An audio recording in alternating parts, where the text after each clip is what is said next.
Welcome back to my channel. Hello বন্ধুরা, welcome back to our channel. এখন বাজে 9:28। আর যারা আমার আগের ভিডিও দেখেছো, এটা তার সেকেন্ড পার্ট। আমরা এখন দিল্লিতে ট্রেনটা খুব জঘন্যভাবে আমাদের বাজে একটা ভাবে সিচুয়েশনে ফেলে দিল। আমাদের আরেকটা ট্রেন ছিল 9টাতে, সেই ট্রেনটা খুব সুন্দরভাবে আমরা মিস করলাম, কারণ এই ট্রেনটার আসার কথা ছিল 6টায়, 3.5 ঘন্টা লেট। এখন আমরা কী করবো সেটা ভাবছি। সেই জন্য এখন আমরা স্টেশন থেকে বেরিয়ে দেখা যাক কী করা যায়। এখন আমরা এই ওভারব্রিজের ওপর দিয়ে হেঁটে যাচ্ছি। এটা নিউ দিল্লি স্টেশন। তো এখন ওখান থেকে বেরিয়ে সবাই বলছে যে এখানে যে আমরা যে ট্রাভেল এজেন্সিটা বুক করেছিলাম, যেটা হরিদ্বার থেকে বুকিং ছিল, সেই ট্রাভেল এজেন্সির সঙ্গে যোগাযোগ করে যদি দিল্লি থেকে হরিদ্বার যাওয়ার ব্যবস্থা করা যায় সেটাই দেখা যাক। কারণ এখানে সেই আবার ট্রেন আছে রাত্রিবেলাতে। তো আমরা যাচ্ছি এখন হরিদ্বার, তো দেখা যাক সেটা কিভাবে যাওয়া যায়। তো এখন আপাতত স্টেশন থেকে বেরোই। আমার মা কিছু বলছে আমাকে, জানি না কি বলছে, এই মুহূর্তে মনে পড়ছে না। তো এই যে আমরা এখন বাইরে দাঁড়িয়ে আছি স্টেশনের, আর প্রচণ্ড লোকের ভিড়, প্রচণ্ড ব্যস্ততা। একটা এরকম টাইম ট্রাভেল ট্রেনের টাইম চার্ট, ওটা সব দেখা যাচ্ছে। আই থিঙ্ক মনেও নেই কি ওটা। তো এখন আমরা এখানে ওয়েট করছি সবাই। তো এখন এখানে খেতে এসছি সবাই টিফিনটা। এখানে আমি আর বাবা বসে আছি। এক প্লেট আলুর পরোটা ওরা দিয়েছে, সেটাই দুটো থাকে। তো আমি তো অনেক খাই, সেই জন্য বাবাকে আনতেই হলো, কারণ দুটো খাওয়ার পক্ষে সম্ভব নয়। তো একটাই খাবো, আর একটা বাবা খাবে। তো অবশেষে গাড়ির ব্যবস্থাও হয়েছে, খাওয়া দাওয়া করে সবাই গাড়িতে উঠবে। তো গাড়িতে উঠে পড়েছি। প্রচণ্ড জ্যাম স্টেশনের সামনেটা, প্রায় আধ ঘন্টা শুধু জ্যাম এখানেই দাঁড়িয়েই কেটে গেল। তো দেখা যাক কখন পৌঁছানো যায় হরিদ্বারে, কারণ বাই রোড প্রথমবার, এর আগে কোনোদিন যায়নি। আর প্রচণ্ড রাস্তায় জ্যাম। তো দেখা যাক যে এই জ্যামটা কাটিয়ে কতক্ষণে যাওয়া যায়। তো দিল্লি আমার সেকেন্ড টাইম। আমি এর আগেও একবারই গিয়েছিলাম, তখন অনেক ছোটো, তো মনে নেই অতটা কিছু। তো মোটামুটি মেমোরেবল হবে এই ট্যুরটাই দিল্লির জন্য। তো আমরা দিল্লিতে তো স্টে করছি না, তো শুধুমাত্র আশপাশটাই দেখে যাব।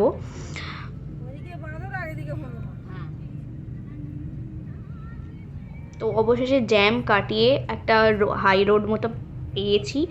এখন আমরা ভালো করেই যাচ্ছি, ভালো স্পিডেই। দেখা যাক কতক্ষণে পৌঁছানো যায়।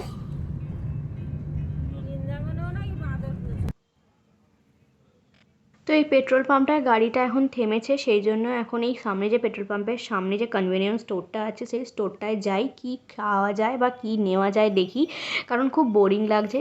আর একটু কিছু ক্রেভিংও হচ্ছে। আমাদের গাড়িটা একটা পেট্রোল পাম্প, কারণ ওখানে এতক্ষণ গাড়িতে বসে আছে, এখন প্রায় 1টার কাছাকাছি বাজতে যায়। তো গাড়িতে বসে আছি অনেকক্ষণ, আর ভালো লাগছে না। ওই জন্য নেমে একটু এদিক ওদিক ঘুরি আর দেখি কনভেনিয়েন্স স্টোরটায় কিছু নেওয়া যায় কি যায় না। তো ভেতরে যেহেতু মনে হচ্ছে ক্যামেরা অ্যালাউড নেই, সেই জন্য আমি আর কিছু ভিডিও করিনি। এইটা নিয়েছি অবশেষে। আর এই জায়গাটা বেশ একটু অদ্ভুত লাগলো, এত কাক একসাথে। তো ওই জন্যই এই জায়গাটা একটু তুললাম, যে কীরকম লাগে। আর আশপাশটাও বেশ ভালো লাগছে, কারণ হালকা একটু মেঘলা মেঘলা করে এসছে। তো ওয়েদারটা একটু অন্যরকম, চেঞ্জও হয়ে গেছে। আর এখানে সাথে সাথে গাড়িতে গানগুলোও চলছে, সেরকম একটু একটু অন্য অন্য রকমের, বেশ ভালোও লাগছে তার সাথে। তো আমরা তার মাঝখানে নানা রকম গল্প, হই হই আড্ডা চলছে আমাদের। তো এইভাবেই যাচ্ছি গাড়িতে, আর কি করব, কিছু করার নেই।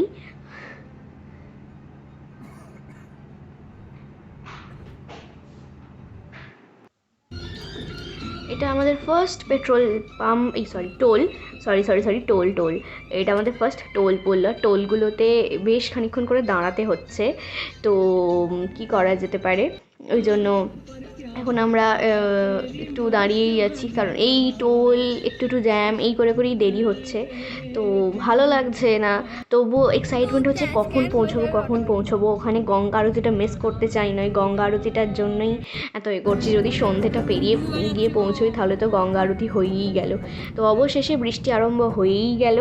আমাদের গাড়িটা এক জায়গায় থেমে, আবার উপরে লাগেজ ছিল সেগুলোকে আবার চাপা দিতে হলো, নয়তো পুরো ভিজে যেত। প্রচুর জোর বৃষ্টি পড়ছিল, তো আমি ঘুমিয়ে গেছিলাম খানিকক্ষণ। তো কখন বৃষ্টি থেমে গেছে, কি হয়েছে জানি না। তো এখন প্রায় এবার 3টের কাছাকাছি বাজতে যায়। এবার আমরা খাওয়া দাওয়ার জন্য এক জায়গায় নামবো, একটা ধাবা দেখা হচ্ছে যেখানে নামা যেতে পারে। তো এই যে মেসমশাই আর বাবা এখানে কথা বলছে কি খাওয়া দাওয়া যেতে পারে সেই জন্য। এটা শিবা ট্যুরিস্ট ধাবা, এই ধাবাটার নাম। এটা কোথায় এক্স্যাক্ট লোকেশন তো বলতে পারবো না, বাট এই দিল্লি থেকে হরিদ্বার যাওয়ার মাঝখানেই পড়বে আশা করছি। তো এটা আমাদের গাড়ি, আর একটা গাড়ি আছে ওই দিকটাতে দাঁড়িয়ে, ওই যে ওই দিক থেকে দাঁড়িয়ে আছে সাদাটা, ওইটা। দুটো গাড়ি, একটা ছোট একটা বড়। তো এই যে এইটা হচ্ছে এই ধাবাটা, শিবা ট্যুরিস্ট ধাবা।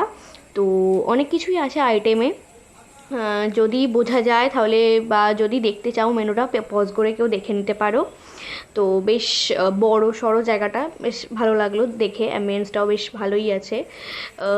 লোকজন এখানে সবাই যারা ট্যুরিস্ট বা বাই রোড যারা ট্রাভেল করে তারাই ঢোকে ভেতরের, অ্যাম্বিয়েন্সটাও খুব ভালো। আমি এই ধোসাটা নিয়েছি, আর ভেজ আর বাবা মা যেহেতু ভাত আর একটা মিক্স ভেজ নিয়েছে, আর তার সঙ্গে ছিল পেঁয়াজ আর আচার। আচারটা বেশ ভালো খেতে, আমি খেয়েছিলাম, ধোসাটাও খুব ভালো। তো এখন আবার গাড়ি হয়ে গেছে, এটা আরেকটা টোল। তো এই টোলটা সেটা আমাদের সেকেন্ড টোল, পড়লো। টোলগুলোতে অনেকটা করেই টাইম, বললাম যে এই 5-10 টোলগুলোর জন্য লেগে প্রচন্ড যাচ্ছে। ভিড় তো হচ্ছে, এই টোলটা ক্রস করার পর আমি অনেক আবার ঘুমিয়ে পড়েছিলাম। বেশ খানিকক্ষণের জন্য তো আমরা এই হরিদ্বার ঢুকছি। যদি দেখা যায় একদম হরিদ্বারের এন্ট্রান্স বলা যেতে পারে এখানটা।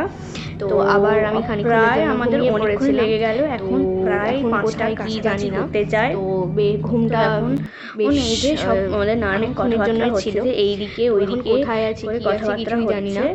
যে এই নদীটার বিষয়ে কথাবার্তা লোকেশনে যা দেখতে পাচ্ছি হরিদ্বারের কাছাকাছি চলেই এসেছি। তো দেখা যাক আর কতক্ষণের মধ্যে যেতে পারি। প্রায় এখন 4টে বাজে। তো এবার কখন পৌঁছবো কি হবে কে জানে।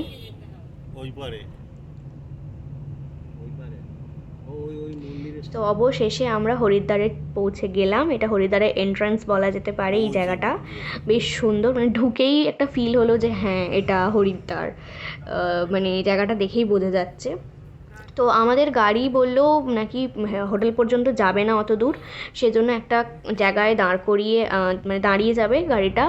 সেখান থেকে আমরা হয়তো হেঁটে বা টোটো করে কিছুভাবে যাব, কারণ কতটা কি দূর আমরা তো জানি না। তো এই যে এটা আরেকটা এন্ট্রান্স, তো এটা দিয়ে মোটামুটি আমরা যাব। এই নদীটা নিয়ে নানা রকম কথাবার্তা বলা হচ্ছে আমাদের সবাইকার মাঝখানে, সেই আওয়াজটা হয়তো অল্প আধ আপনারা পাবেন। তো হরিদ্বার এসেই গেল অবশেষে, 4:30 বাজে। আর খানিকক্ষণের মধ্যেই আমরা আমাদের হোটেলের কাছাকাছিও চলে যাব। আমার মা দেখাচ্ছে নদীটা ভালো করে, বলছে কি সব আর ওই পার এপার এইসব নিয়ে। নিয়েছিলাম ওইদিকে, আমরা হেঁটে হেঁটে এসেছিলাম। এখন জল পাবে না, এই তো জল টলমল করছে জল। এবারে চান করা যাবে। সূর্য প্রায় যাব, অস্ত্র যাব অবস্থায়। এই সরি, কারণ আমার ভয়েস হয়তো এখানে একটু অন্যরকম শোনা যেতে পারে, কারণ শরীরটা খারাপ আছে। This is the Haridwar. এই মানে একদম পারফেক্ট ফিল ফর দিস। এই যে হচ্ছে এই ফিলটা এবার চলে এসছে সেই নদীর সামনে থেকে। এইখানেই আমাদের গাড়ি থেমে যাবে বললো, কারণ আর যাওয়া যাবে না। আমরা সবাই গাড়ি থেকে নেমে পড়েছি, লাগেজ সেটেল করছি। তো এখান থেকে সবাই একটা টোটো ভাড়া করা হবে, মানে 2-3টে টোটো ভাড়া করা হবে। তো টোটো করেই যাওয়া হবে সবাই, কারণ এখান থেকে কতটা ডিস্টেন্স আমরা জানি না। তো আমরা সবাই এখানে অপেক্ষা করছি। এই যে আমার বাবা, এই যে আমার মা, আর এখানে আরেকজন আমাদের সঙ্গে যে আঙ্কেল আন্টি গেছে তারা। তো আমরা টোটোতে করে এখন যাচ্ছি আমাদের হোটেল অবশেষে। তো এখন বাজতে যায় প্রায় 5টা। তো আশা করছি গঙ্গা আরতিটা দেখতে পারবো, সন্ধ্যা আরতিটা।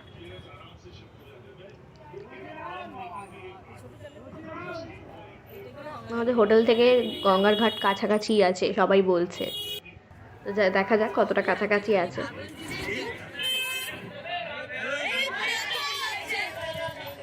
এইটা আমাদের হোটেল মহালক্ষ্মী। এখন সব, এই যে আমাদের আরেকটা টোটো আর Thank you watching my videos.